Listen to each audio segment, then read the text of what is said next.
Brian Irving, welcome to Building Better CMOs. Thank you, Mr. Stuart. Thank you for having me here. Oh, we're so formal. It's kind of like when you pick up the ride, you try to be really proper. They must train that there at Lyft. So for the listener, if you've not looked at something, I don't know how you could get on here and not know, but Brian Irving is the CMO of Lyft.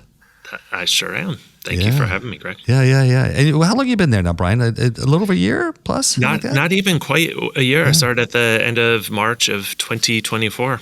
And I think you've actually even come out with your ad campaign position. I'm not saying that right, but there's a strategy that you've identified going there. I'm sorry, I had it right here with me in front of me. What is it?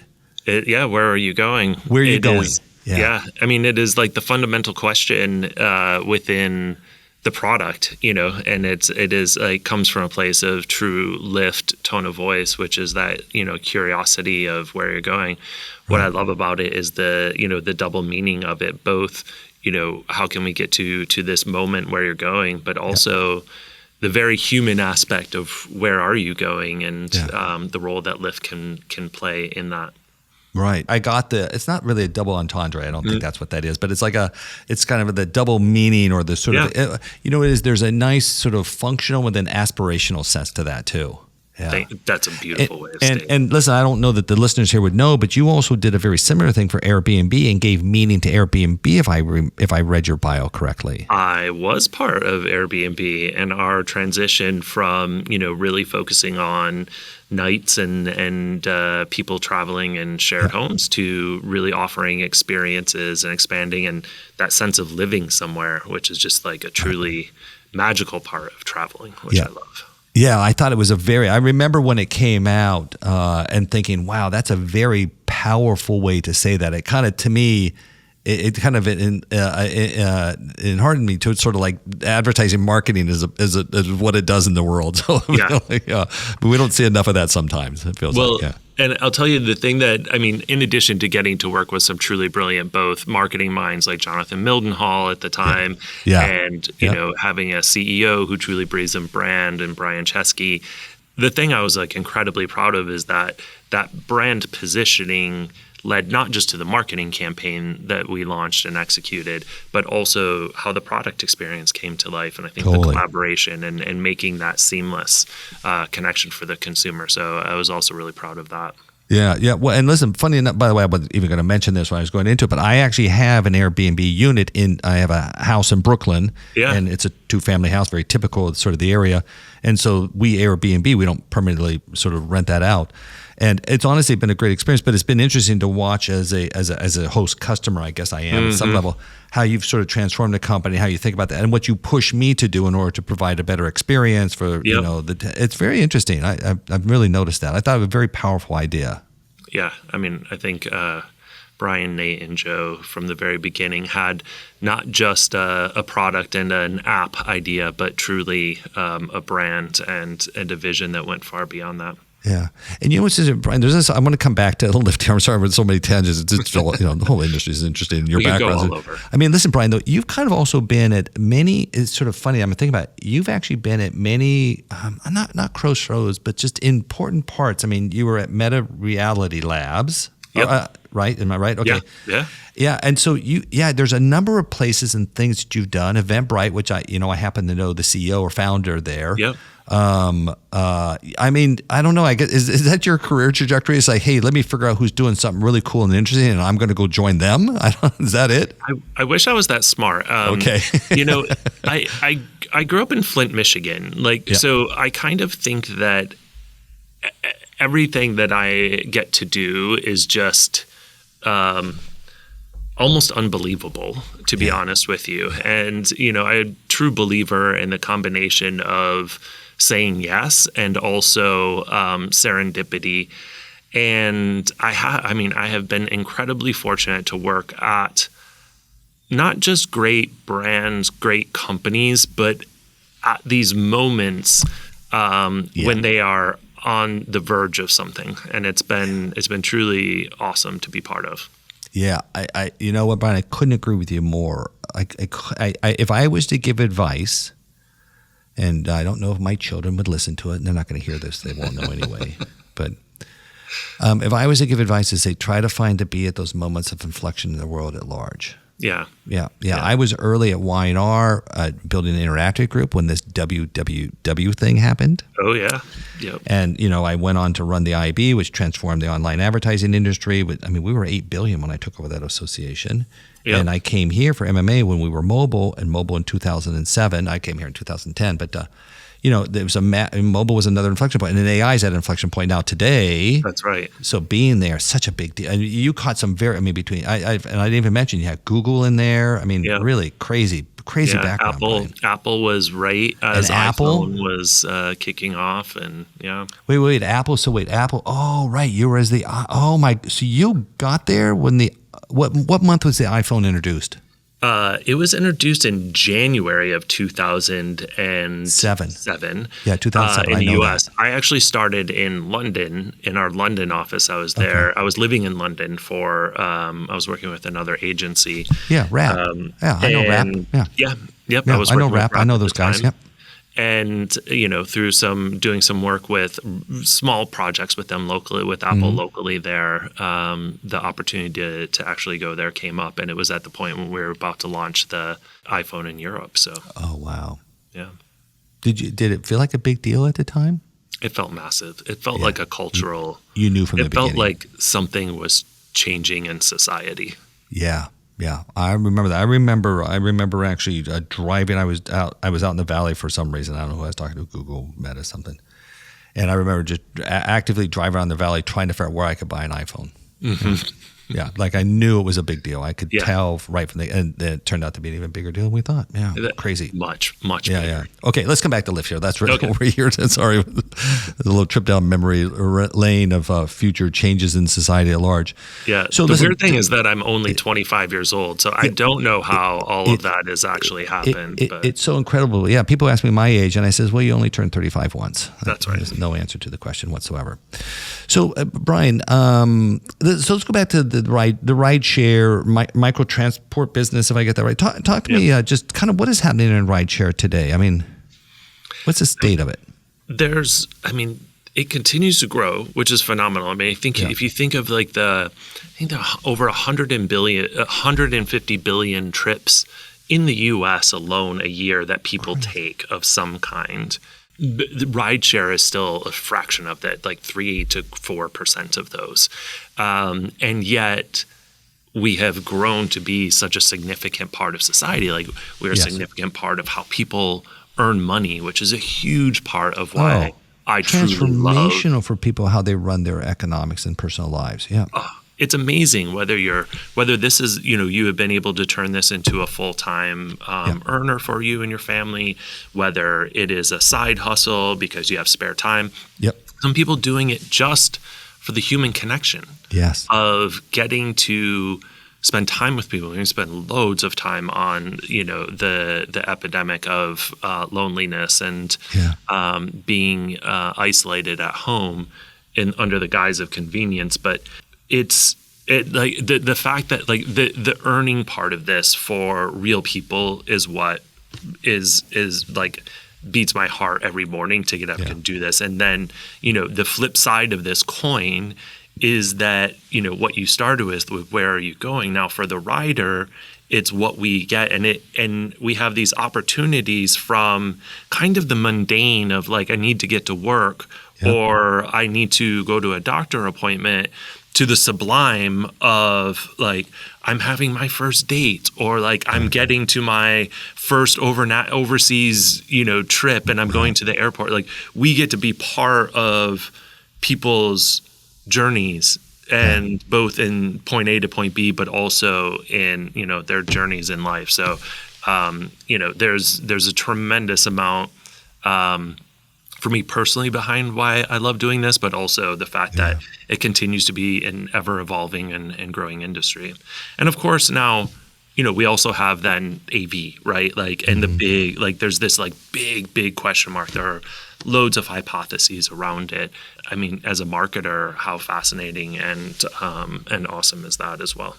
Yeah, it really is crazy sort of what's happened in the whole industry and how it's become so important. I mean, listen, I live in New York City, so for me, Lyft is like the most important thing I have here because getting a car around is just kind of a nuisance. Right. And then also too, I think I mentioned earlier, I'm a big city bike rider. I mean, I live in Brooklyn. I probably take city bike most of the places only for the simple convenience. I'm lucky I have one right on. I have a stands, whatever, right on the corner from my house. But it's crazy. It's so nice.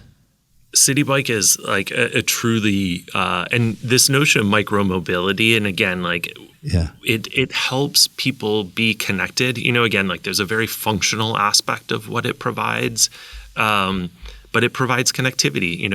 It helps people get places, and I'm with you as well. Like I love New York, full stop, and. There's just nothing better than riding a city bike in the city and getting and getting around. And by the way, city bike, listen, at times. Well, and listen, I don't hesitate to grab a ride share. Just financially, I can do that now in my life, But I would prefer to do a city bike if I can. And honestly, in some regards, it depends on the weather. It's better. Totally. That's the point. I'm not here to sell against the two things, but it's interesting the experience of that. And it's interesting. Why did Lyft step in to run the city bike business? And you have New York, Portland, Seattle, a few other cities, I think, right? So why'd they do that, by the way? A big part of it is really like from the core, from our founders Logan and John, just really wanting to help solve, like at a city level, like how to help make life better, and obviously there are environmental benefits of it. There are just mobility within the city. And what we see and ultimately believe is that the combination of rideshare and micromobility they're powerful for both the city and for the citizens of the city. I happened to notice in a little quick search that I did that the average revenue per active rider, the ARPU here, is supposedly just a little under $55 according to this. So I'm assuming that's public information. I was really surprised that it's, I don't know what period, I'm assuming that's average revenue per month per active rider. It didn't really say, but that felt incredibly low to me, which only gets at how big this opportunity still is. But that's what struck me about it. Yeah, I mean, the opportunity is massive. And, we, within a couple months of my first, of joining Lyft, we did our first investor day. And that, I mean, this is the thing. The opportunity within this category still is just completely massive when you think, we are 3% of the total trips that happen in the U.S. today. Not Lyft, but rideshare.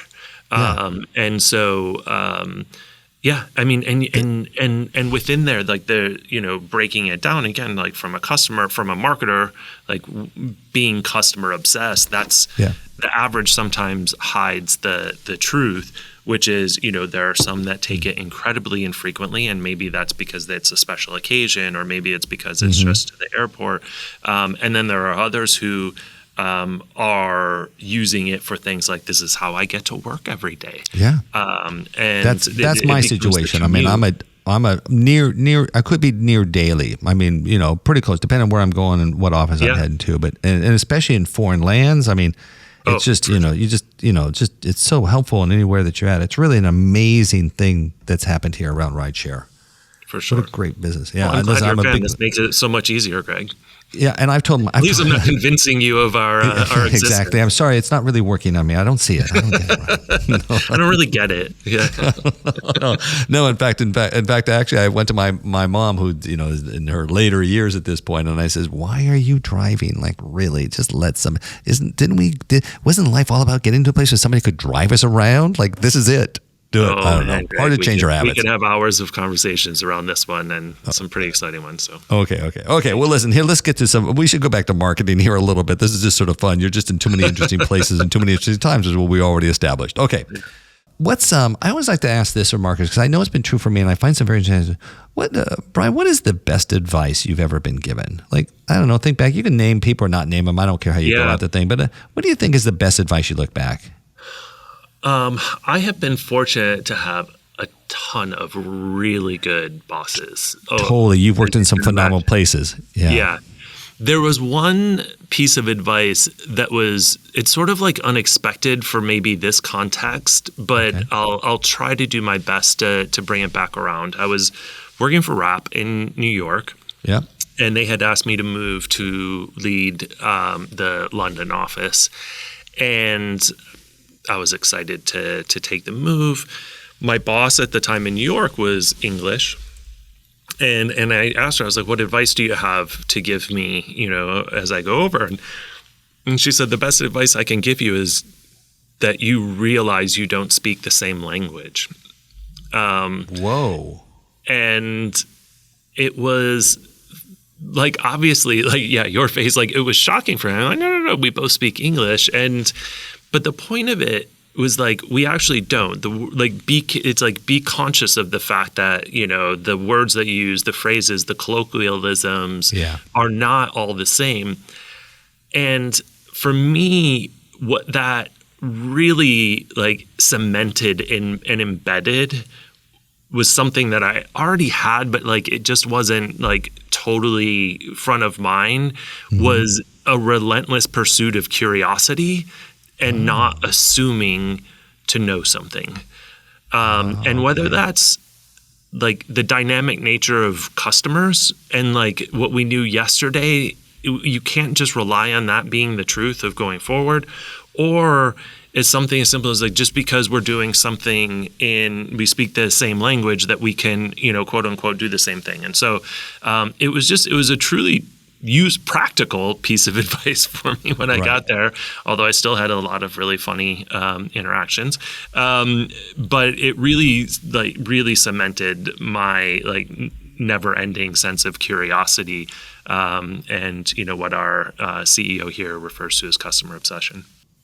Do you kind of remember, it's been maybe a few years, but do you kind of, and by the way, I know Rapp because it's Stan Rapp who created that business, one of the fathers of direct marketing, right? I used to work for Lester Wonderman, by the way, many, many years ago, who's, we were always told was the father of direct marketing. I'm not here to fight it out between Stan and Lester at this point. But in that, do you have an example of sort of where you think you just kind of, you've kind of mentioned some of that, like you can get the colloquialisms wrong, but where else would it kind of come up that you think you maybe just didn't communicate clearly, I guess, is what you're saying, right?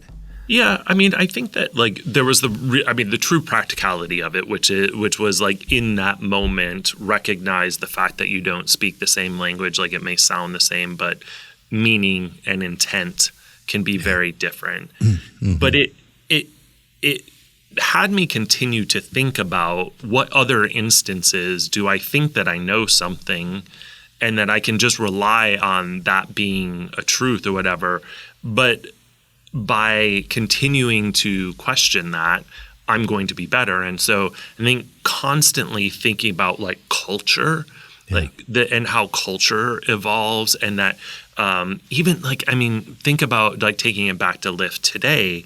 We are one service, but we essentially operate 300 different or more micro marketplaces that are real time.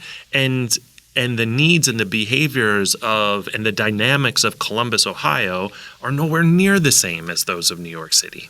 Correct. And so like that is it makes life so much harder, but constantly recognizing the fact that like we can't just assume that things are the same based on them being in the same country, or based on the fact that we're using the same technology, or that we're speaking, the same core language.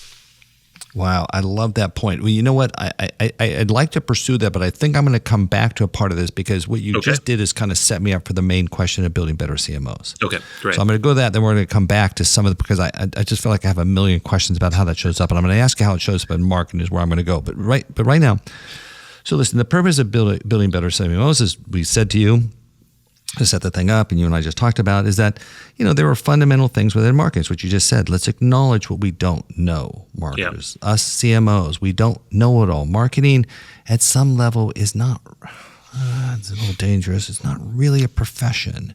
And what I mean by, let me qualify that a little bit. I know it's ouch, sorry. I told you we wouldn't set you up here. Edit that part out. Dear producer, if you want to have this podcast continue, you'll take that out later. No, but listen, it's something we're not, here's my point. doctors are trained in school to be doctors and they're recertified all the time. Engineers, same thing. But, lives are on the line there. Marketing doesn't have lives on the line. So as a result of that, I guess, we've not really become sort of a full professional. So the question that MMA is always looking for is, what do we as marketers either assume that we could be wrong at, or what do we not necessarily know? And I'm curious, just from your perspective, and by the way, I've now asked that question probably over 24 times. I very seldom have gotten the same answer, which is problematic in its own right, I think, at some level. But I'm curious from your perspective, Brian, what do you think that we as marketers can either stand to know better, understand better, or what's the gaps in the knowledge? Riff on that for a little bit. Yeah. I mean, I can speak for myself and say that at any given time, at any moment in time, there are probably, an infinite number of things that I don't know that I should know about my craft or what I'm trying to do. And at the same time, when I kind of boil it down and I think of the long arc of things that I've been able to learn and experience over time, I think that we have an opportunity to better connect our both artistic craft and our scientific craft to the business more. What I mean by that is there are things that we need to do in our world that are our specialty. They are our secret sauce. They are, it is creativity. It is which is a critical component of the ultimate success. But when we stop at that, or when we stop at the marketing metric, I think this is where we miss out on having that sort of equal and consistent perspective that this function is a driver of business. Right. And continuing to translate that into being a driver of business is a really important part of it. Brian, I got to tell you, you just totally reset the way I'm going to explain things into the future. Let me tell you what I just heard, what you shared, by the way. There is a big argument. Those who've been around the business a long time certainly know there's a big argument between art and science. You hear this art and science, and you hear people establish it's almost Republican Democrat kind of sort of stance on that one. People got to pick their sides and they don't listen to the other, variation of kind of where you went earlier. That's right. And it's not art and science; it's business. And so, how does it connect to business? And I would have to agree with that. I think we've done a terrible job at doing that as marketers. And I have to say, there are those that do it incredibly well. I think that I remember listening to this podcast with Linda Boff and thought oh wow, yeah.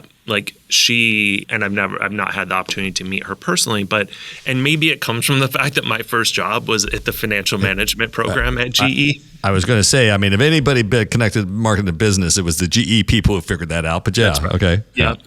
And so I really resonated with her perspective, her life experiences, and her successes in this.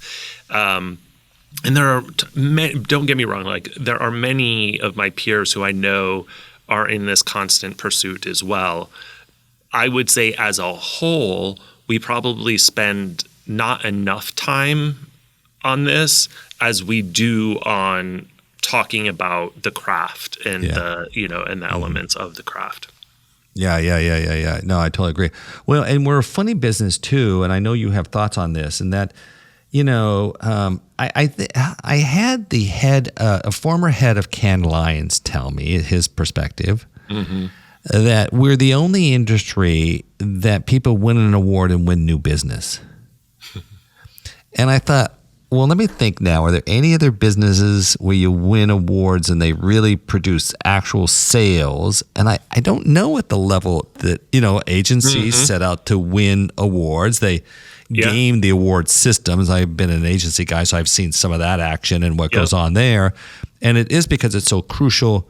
It does sound a little messed up, though, doesn't it, Brian? That I don't want to diss awards. MMA's got awards, but it's I don't want to diss award, but it's really awards is what wins the business. That's not the right way to do this, is it? I know. I love awards. I think they do a really great job of getting affirmation in a world where marketing doesn't always get the internal affirmation to feel rewarded and recognized for the effort. Yeah. Incredible way of recruiting talent because people want to work for people who and organizations who are successful, right? And so it's an incredible. And if that then becomes the fodder for our impact as a business internally, we've just then used the wrong metric. It's like we're using a great tool that is something that is incredibly helpful in one area. It's just not the tool for business impact. It's good. And I agree with you too. Like I like awards because they really do. You go, wow, that is incredibly clever. I mean, nobody goes to the office supply conference or whatever the hell they do, I don't know, and says, wow, that's incredibly clever how they sold that pencil. Yeah. That doesn't happen. Yeah. But in our business, there is so much cleverness and clever almost diminishes it. So probably a better word. But like when you go to award shows and you experience some of this, you go, that is unbelievably brilliant how they communicate that point and accomplished it. But again, if you don't tie it back to the business, then we are left in we're left in the state we are now a little bit. We're left in the state of people thinking that all we care about is awards, which sounds self-serving. I had a CEO say to me one time, he said, I'll never forget, he goes, my CEO doesn't get awards. He doesn't really get to his peers and pat each other on the back all the time. But his point was my CMO does. Like, whoops. Oh, well, okay. Okay, so let's come back here. So I don't know, Brian, where, I mean, if I can ask, where are you on that? I mean, listen, you're brand new at Lyft, okay, but so let's give a little bit of time here, but, where are you in sort of connecting the art and science to business? Where do you think, and even more so, even less about you, like where are we as an industry, and do you have a path forward? Do you think you know where the answers might lie around that? Yeah, there are people that I think have been really good at this where I've continued to help. I mean, certainly, again, like growing up at kind of my early years in CRM after, and then early web build, kind of when you're a direct marketer, you get this. It's funny. I'm going to call that out for the listener. I worked on P&G business for 10 years. Yeah. And then I went to Wonderman to learn direct marketing. And it was like my eyes, it's like the mask had been taken off. Like I was like, oh my God, there's all these people. I remember these people really know what they're doing. That was my conclusion at the time. But do you also remember at the time, and I'm not going to sort of age either one of us, but truly as part of like an agency team, when we would go to the client, the CRM agency was always the one we were at the kiddie table, we were in the chairs along the back wall, Direct marketing wasn't respected. It was the big brand agencies. It was P&G work. It was the fun. It was the creative stars that really took the day. I remember every one of them I worked with, and they were brilliant, incredible people. But I also think that was probably our own marketing challenge of ourselves, because we sat on data that we then used to only inform the work that we did, whereas that data actually was a perspective of the customer that no one else had. And we could have been that true insights engine broadly, as well as executing the direct response campaigns. So go back to this, connecting it to the business. So where do you think you are? What do you think you know? What do you believe to be true? And even more importantly for me, as the head of a trade association supposed to solve stuff, what do you want me to go fix for you, by the way? Yeah. So I'll speak for myself right now. What I feel pretty good about is understanding, what our goals are as a top line, as a business. Okay. That is that's important too. Right? Yep. Part of the executive team, helping to establish those goals, and secondarily understanding the macro drivers of those goals for the business. Yeah. What I'm working through now is both what are the marketing drivers for that? Mm-hmm. How do we get to understanding which marketing levers we can pull that can impact which business metrics. Okay. And some of those we have, right? Because we've been doing things for a while. Some we just haven't been doing certain types of marketing for a while. Yeah. We can talk about what kind of the pandemic and what that did to rideshare.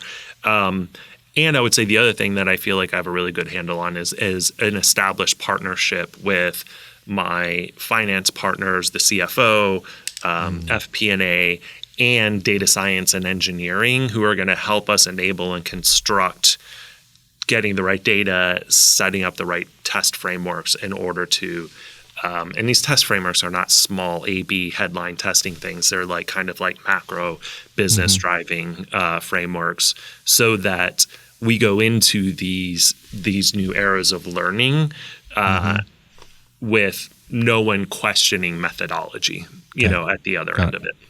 So what I'm curious so listen, there's a couple bits of measurement. So there's MMM gives you overarching sort of view of the world because and again, I don't put you on the spot for measurement if you say that's not core for you, but or MTA, which I happen to have co-founded 20 years ago with a guy named Rex Briggs, but there's MTA, which tells us how to optimize media and elements of media, which is pretty powerful productivity. And then you've got this sort of, I think, the mysterious edge.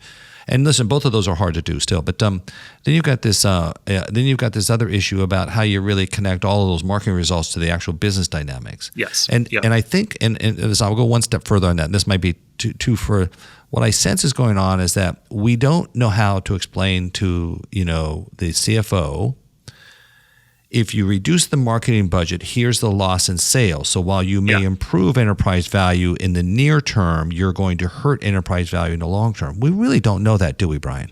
No, I would say if I can, I would riff on a couple of areas. Like one is sort of underneath kind of like the more blunt funnel metrics of awareness and consideration. Great. Yeah, the brand lift. I kind of left out the early ones. Yeah, exactly. That's right. Yep. Like what are the perception gap? Yeah. Like if I'm able to move the perception that Lyft is the safest way for me to get around by 3 points in New York, what do I think that can do to the business over the next 30 days, 90 days, and then to your point, what's the long-term either return on that, or if we say like, hey, if we don't invest in this at this point, we think we're going to see a 2% drop in that perception. Right. And what do we think that the impact is for that? So you're saying we have that pretty cold now. You know what happens. Is that what you're saying? No, we don't. No. We're still not connected that far. Okay, got it. This gets us to like kind of like holy grail territory that I think where before we even talk about like which are the right channels, which are the right audiences, which are the right like I would say leading indicator metrics to get to those, like really figuring out like how to connect data, how to connect philosophical belief around some of these things in order to demonstrate this sort of, to your point, not only just the upside opportunity, which I'm certainly often thinking about, but then also be able to quantify the downside opportunity on that. Correct. Opportunity cost, if you will. How have you tried to operate to? And again, you've been less than a year. We said less than a year, right? Less than a year. That's I mean, there's a lot of things that have to be solved when you're. I don't care where you are. I have no comment in Lyft. I don't know what was going on, but I just know whenever you come in new, there's a lot of things that have to be addressed. What advice do you have, or what orientation do you have in your experience in the many companies you've been at? For CMOs, then coming in to sort of put in the right analytics and measurement and so on. Whether you've gotten there or not, I'm trying not to make it about how well have you done your job today, Brian. Trying to stay away from that and just get to like what would be the master? What's optimal look like on that? What do you got to do? I think like you kind of have to read the room, right, of the business and where we are, and for me, I often find that there is like this balance of not waiting for perfect in order to move progress, but also not living in a world of just doing things and measuring success based on either marketing metrics or based on activity for too long. And so I think, again, like aligning that, like I tend to approach things of saying like there are a couple of different paths we could take. One path is we start getting out there earlier, and we're going to go out and we're going to launch, where are we going campaign. And the reason why we're doing that is we see these brand metrics. Do we have the perfect measurement? No, but as long as we're okay as a company of having less efficiency right now, but it then becomes a data point for us as we continue to build out. Right.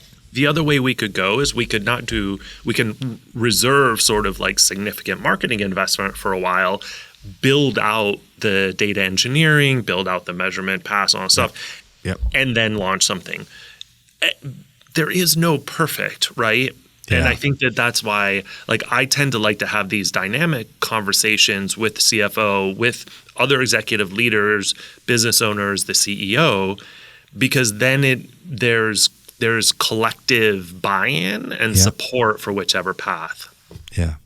Hey, Brian, you talked to me earlier too a little bit about, just pick up on that a little bit, about talking about working with other members of the C-suite and some of the dynamics. Talk a little bit about where you think the CMO, and you can either talk from your own perspective, you can talk more generally, about what you see in your peers in the CMO's relationship to CFO, CTO, CIO, CEO for that matter. I don't know. What do you think's going on there?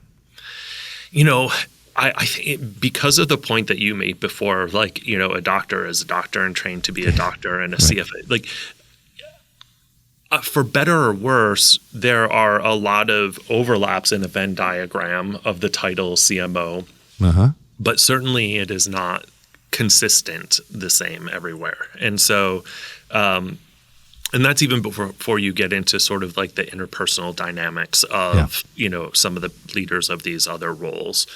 So I know, like, some of my peers who are just really, really good at this. They're incredible at saying, like, hey, we've built enough trust, CFO, where this is the money. As long as I return this ROI over this period of time, you're not going to get into the details of my, execution plan, where I'm, like, how I'm allocating the budget. Right.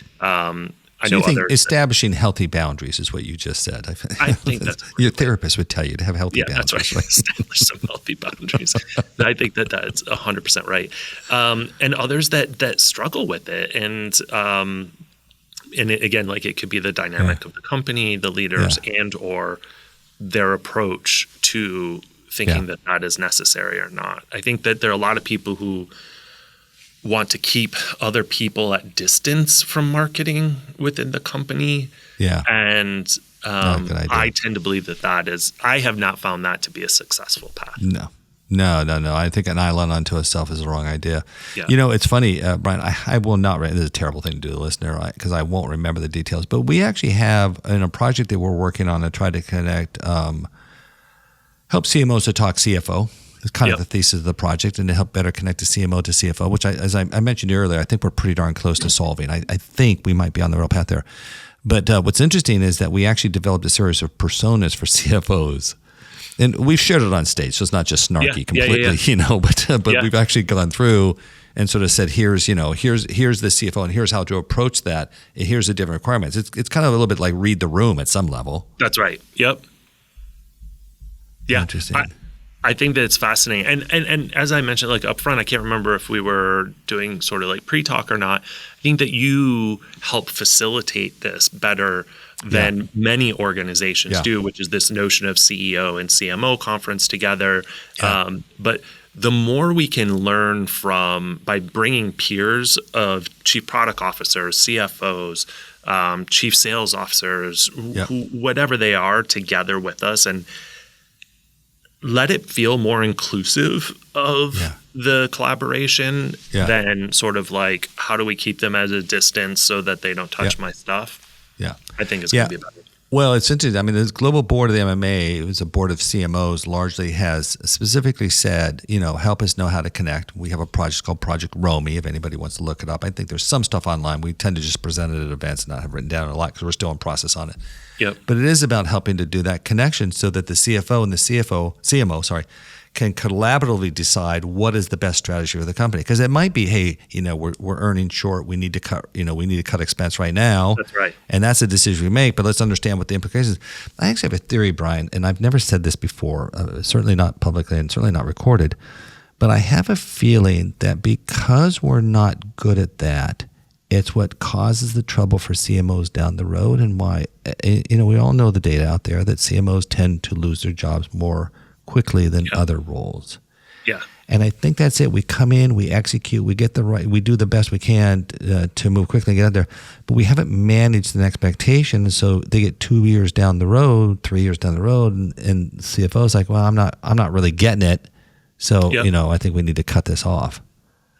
And it serves us right. I mean, at some level, I don't want to blame it, but it serves us right. We not, as an industry, figured that out. Well, I mean, you hit on another really important point of this understanding the business dynamic. And, oftentimes we think about that from a top line perspective, like how do we drive more growth? What are the products that we need more from? But also managing cash flow and managing EBITDA, right?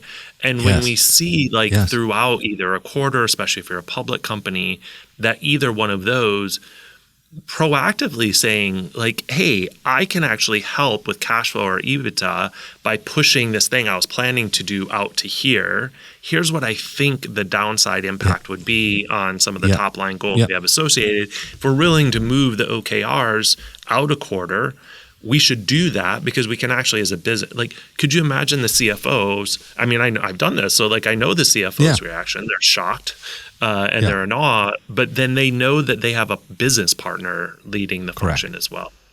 Yeah. Well, I told you earlier that from our market org work, we've used the phrase marketers, CMOs are no longer running a function. They should be running a coalition.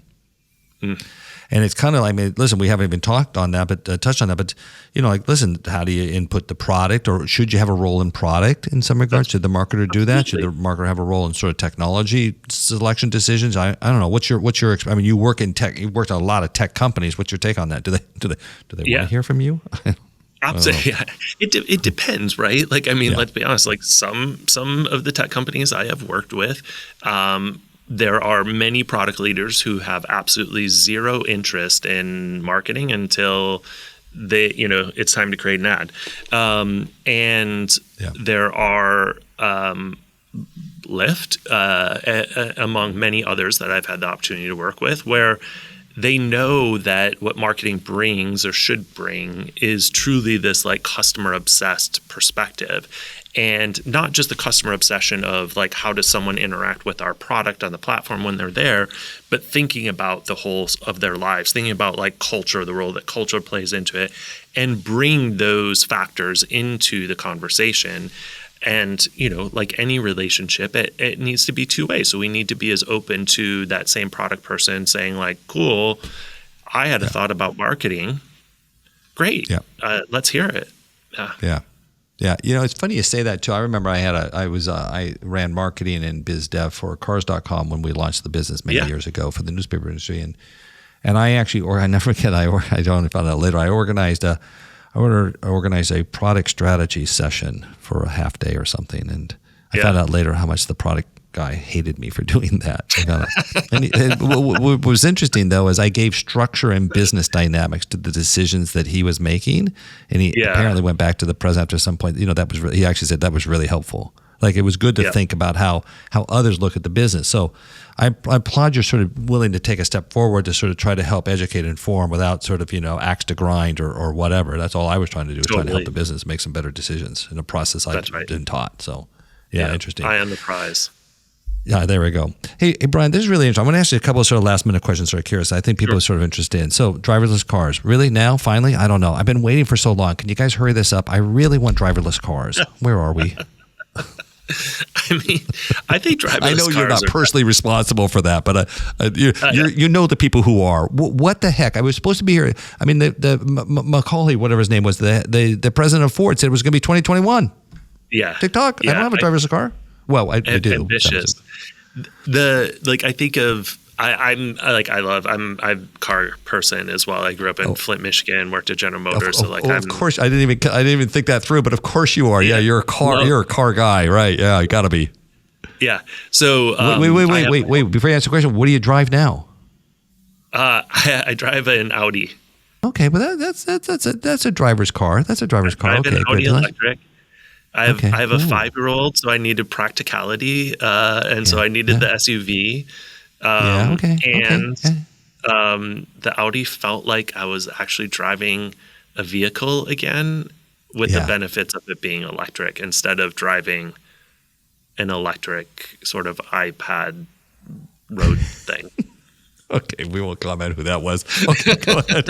Okay, wait. Driverless cars. So you're closer. Is it there? Almost there? What's imminent? I think the complexity of it is so massive. Not only from the data perspective of how do the different companies do it, but from a policy perspective, the multiple layers of policies that are federal down to local levels through to like the capital investment and the ongoing maintenance and fleet management. It's far more complex. Who's buying the car? Who's got the cash to buy the car? Because somebody's got it right now. That's offloaded to the drivers, in some regards, right? Okay. Yep. So you got to have the capital. That's one issue. You also have to know where to put the darn things. Like where you're going to keep thousands of cars in a city all of a sudden, right? I mean, there's parking garages, but you can't just. I mean, I don't know. Do you have any idea? I don't know if you can answer this question. Do you know how many cars would be required to do driverless cars in New York City, for example, or what's the data in San Francisco? I don't know. Do you know? Yeah, I don't know. Like based on density, and then you combined autonomous with not. I think. Look, for me again, and part of the reason why I really love working at Lyft and the Lyft brand, what I really care about as well is coming back to like. Human beings get to make money by driving for Lyft today in real and significant ways. Yeah. How do we take an incredibly human approach to enabling humans to benefit on like future technology that is frankly designed to make humans be positioned as a bug and not a feature? Yeah. And so I'm, we and I am very focused on that part of it as well. Yeah, no, listen, I don't mean to be disrespectful to that part too. You're right. It's a much more complex issue, that has to happen. There's so much infrastructure that's got to be set up in place. Have any of you rideshare companies made public statements about when there might be sort of widespread driverless cars, or have they not? Anybody given a date yet? I just don't know if I've read it or not. I don't know if anyone's like given sort of like that sort of total forecast. I mean, it's going to be a hybrid world for a decade ahead. I don't see a world where the vast majority. I mean, we didn't even talk about human adoption of certain types of technology. There are certain use cases where people feel more comfortable with it today. There are a number of use cases, and just like the psychological like. Having been part of the industry that helped create this, like freedom and owning your car have been synonymous for Americans for over 120 years. 100%. So there's a big psychological. And yet a former CMO at General Motors told me that our cars sit 96% of the time idle.